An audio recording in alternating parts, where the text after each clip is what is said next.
jungle.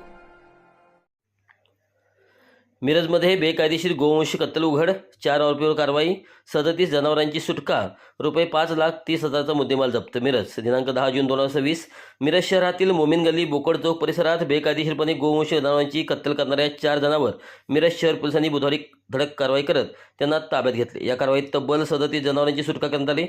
त्यामध्ये 1,400 kilo गोमांस, 5 गायी व एक वाहनासह एकूण 5,30,000 रुपये किमतीचा मुद्देमाल जप्त करण्यात आला आहे. मिरज शहर पोलीस ठाण्याचे पोलीस निरीक्षक किरण चौगुले यांना बुधवारी सकाळी गोपनीय खबऱ्याकडून माहिती मिळाली की मोमन गल्ली बोकड चौक परिसरात उघडपणे गोवंश जनावरांची कत्तल सुरू आहे. त्यांनी तातडीने पथक तयार करून छापा टाकला.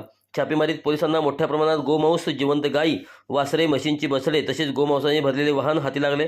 सदर ठिकाणी होत असलेल्या गोवंश कत्तलीस जबाबदार 4 इसमावर तात्काळ कारवाई करण्यात आली. या कारवाईत 1400 किलो गोमांस, 5 मोठ्या गायी, 32 वासरे, 24 गोवंशीय, 8 म्हैसवंशीय, महिंद्रा पिकअप गाडी MH10 DT 4637 एकूण रुपये 5,30,000 मुद्देमाल जप्त करण्यात आला आहे. सुटका करण्यात आलेल्या गोवंशी व म्हैसवर्गीय जनावरांना सुरक्षेसाठी तत्काळ गोशाळेत पाठवण्यात आले असून या प्रकरणी अजीज बेपारी राहणार मिरज जिल्हा सांगली, सलमान हारून बेपारी राहणार मिरज जिल्हा सांगली, लाल्या पूर्ण नाव अद्याप अज्ञात राहणार मिरज सांगली, सूरज कबीर सय्यद राहणार मिरज जिल्हा सांगली या गुन्हा दाखल 4ही आरोपीविरुद्ध मिरज शहर पोलीस ठाण्यात भारतीय न्यायसंहिता कलम 325 3/5 सह महाराष्ट्र प्राणी अधिनियम कलम 5(1)(2) 5(ब) 5(क) 9 तसेच प्राण्यांचा छळ प्रतिबंध अधिनियम कलम 11 अन्वये गुन्हा दाखल करण्यात आला असून पुढील तपास मिरज शहर पोलीस ठाणे करत आहे.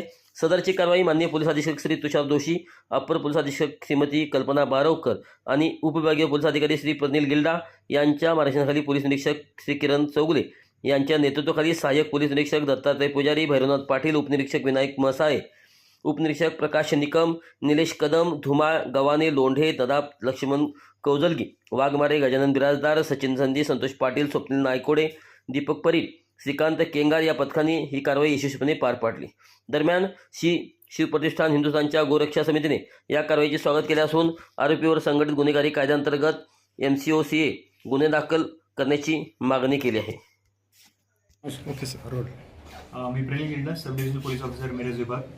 आमच्याकडे मिरज शहर पोलीस स्टेशन येथे एक गुन्हा आज आम्ही नोंद केलेला आहे. गुन्हा रजिस्टर क्रमांक 216/2026 ज्यामध्ये भारतीय न्यायसंहिता कलम 325 तसेच महाराष्ट्र प्राणी अधिनियम 1976चे कलम 5(1)(2) 5(ब) 5(क) 9 तसेच प्राण्यांचा छळ प्रतिबंध अधिनियम चे कलम 11 यानुसार आम्ही हा गुन्हा दाखल केलेला आहे. यामध्ये मिरज शहरचे पोलीस निरीक्षक श्री किरण चौगुले साहेब आणि त्यांच्या पथकाला अशी माहिती मिळाली होती की मिरजमधील मोमीन गल्ली बोकड चौक या ठिकाणी काही जनावरं हे कत्तल करण्याच्या उद्देशाने क्रूरतेने तिथे बांधून ठेवलेली आहेत. त्यामध्ये तात्काळ खातरजमा करून कारवाई केली असता आम्हाला त्या ठिकाणाहून साधारण 1400 किलोग्राम गोमांस, त्यासोबतच 5 मोठ्या गाई आणि 32 वासरं मिळालेली आहेत. एकूण मुद्देमाल गाडीसहित हा जो आहे तो 5,10,000 एवढी रक्कम त्याची होते. सदर घटनेच्या अनुषंगाने गुन्हा दाखल करण्यात आलेला आहे आणि पुढील तपास मिरज शहर पोलीस स्टेशन करत आहे.